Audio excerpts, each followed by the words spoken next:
you. Today we will reflect on Luke chapter 6, verse 21.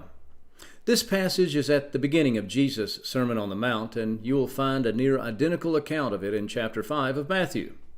Some call this series of sentences by Jesus the Beatitudes.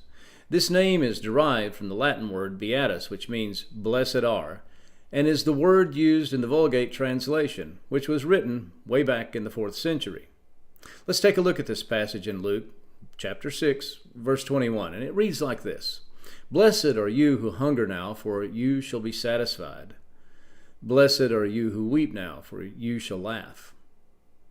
Here, Jesus offers each of us a beacon of hope in times of sorrow and tribulation. Our lives are sometimes filled with hunger, and not just a physical hunger, but a deep spiritual longing that can only be satisfied by God's presence and a close relationship with Him.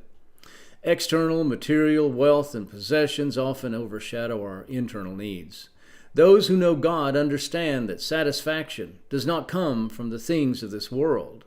It does not come from fame or fortune or social status or the things that we end up possessing as material objects. No, true satisfaction and profound fulfillment are found through trusting in God's providence, studying His Word, and the indwelling presence of His Spirit.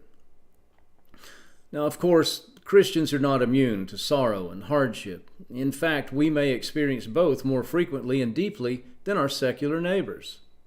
It sometimes seems that way, doesn't it? But when we act in the way that we do around sorrow, when we are seen by the world and how we respond differently to sorrows and how we grasp hope in the future, the world does not comprehend it. We face trials and we endure heartaches and we weep from the burdens we carry. But there's always the ever-abiding joy we have in knowing the truth of a day that is coming when our tears will be dried and our longings will be satisfied. Jesus reminds us that God's plan for each of us includes fulfillment and moments of deep, heartfelt laughter. So, how do we live in the promise of Luke 6:21? How do we embrace the blessings of hunger and laughter that the Lord has given us? Well, by walking with faith and letting our lives be a testament to God's promises. That's how.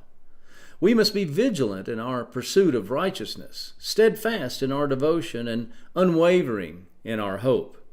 My heart for you is that every day you will strive to live in accordance with God's will, to courageously follow the path He has set before you, and to share His love through the gospel with those around you.